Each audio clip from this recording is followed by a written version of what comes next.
Greetings, fellow men. Servus Männer. It's Red Pill Germany again. And today I want to talk about the German justice system, or more specifically, how different offenses or different crimes are punished by our legal system.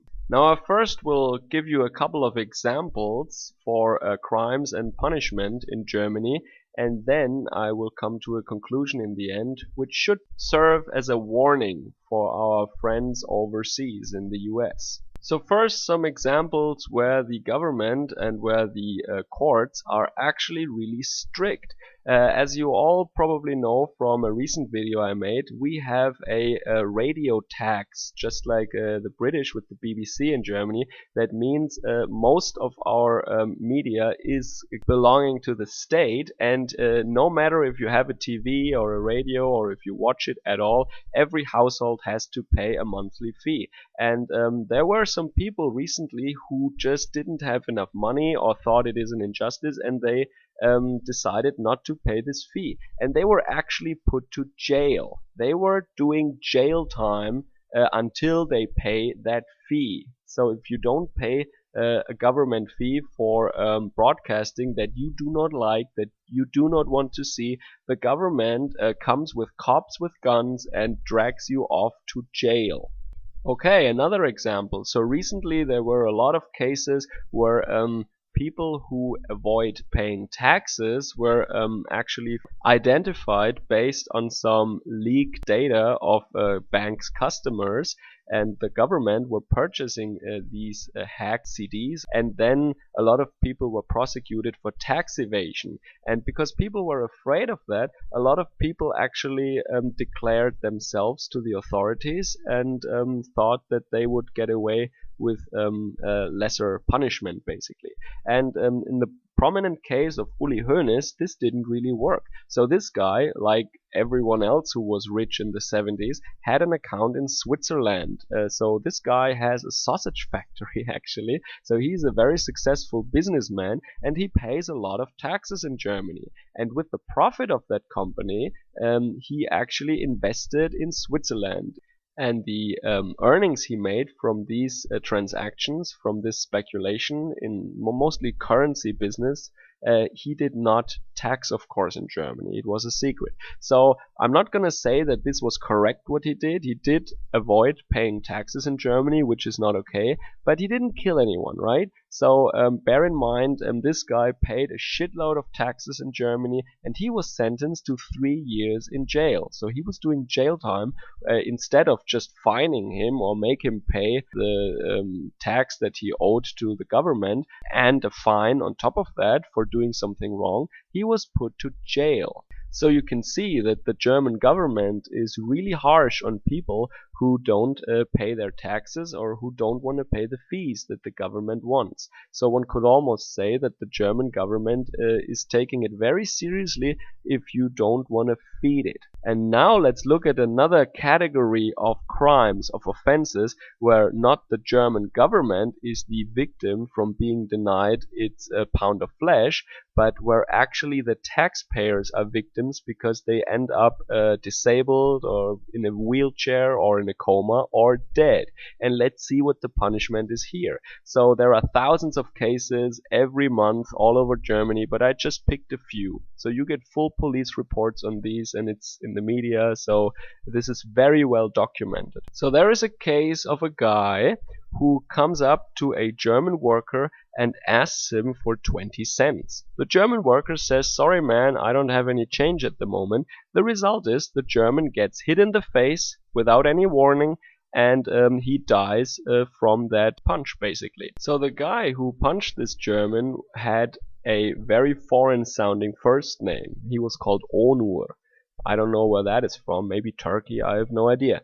But the fact is that he killed someone over 20 cents and he went free. Yeah, so the court's decision was made based on the fact that you couldn't know whether or not he really died from that punch or that something was wrong with him before and maybe he just fell awkwardly. So the guy who punched him could not have known that this punch would actually kill him. So I think when the courts start arguing what would be the appropriate amount of force or pressure with which you can hit someone in order for you to basically know that this could kill him, or whether or not the punch was not that strong, so there was no way you could have had the intention of killing that person. Maybe just teaching him a lesson or just hurting him, but not killing. This is ridiculous. The fact of the matter is he punched him, the other guy died. It was over 20 cents for crying out loud, and now this guy goes completely free. So there was another case where a German guy was stomped to death by a big crowd of Turks. And again, most of those people who killed this guy went free. They were not put to jail, no fine, nothing. There was just one of the guys who was labeled the main perpetrator, which is ridiculous, I think. He was sent to prison for like 5 years, but he will probably be out earlier.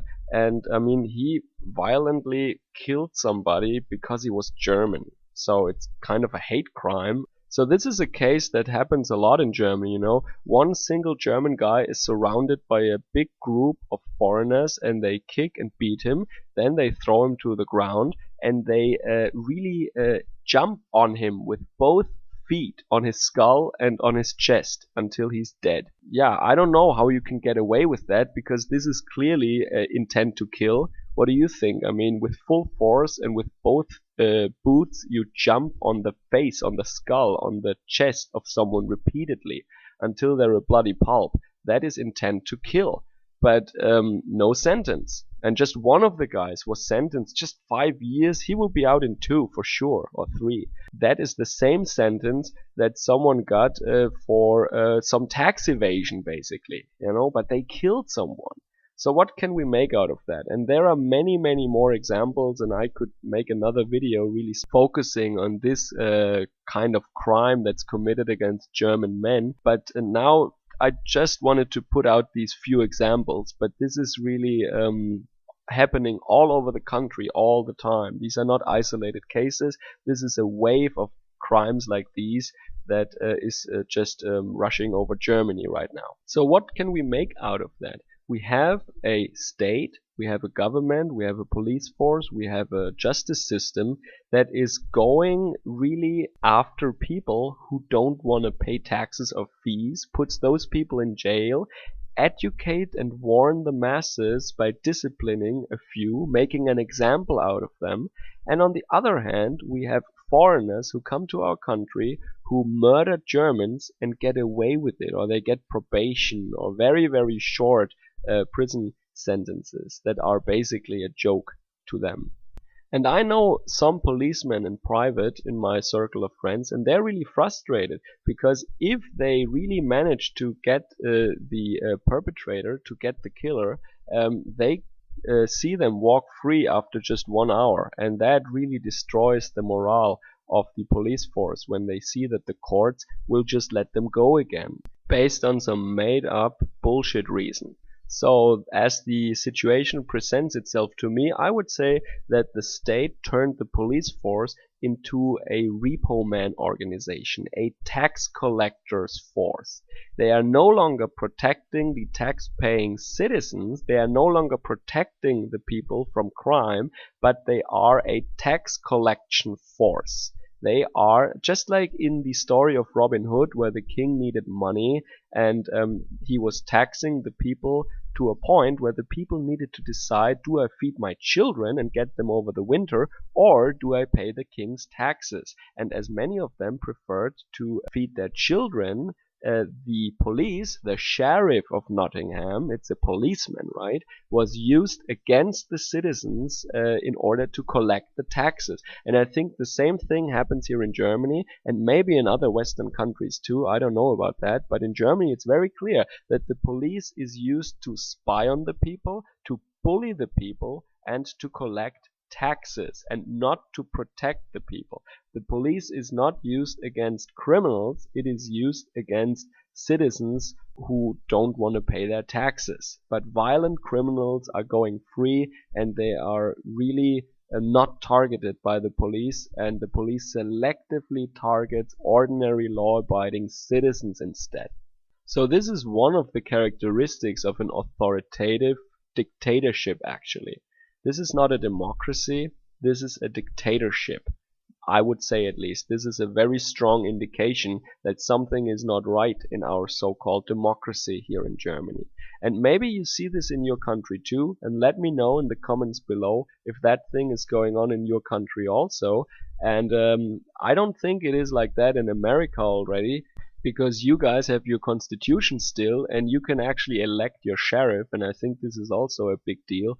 We of course can't do that. I mean, we cannot elect anything in Germany, you know. We cannot even vote on whether or not we want to stay in the euro or the EU, right? Nobody ever asks us, and this is why I would say also no real democracy in Germany. So let me know what you think about that. I hope you find that informative, and catch you guys again later. Servus, Kameraden.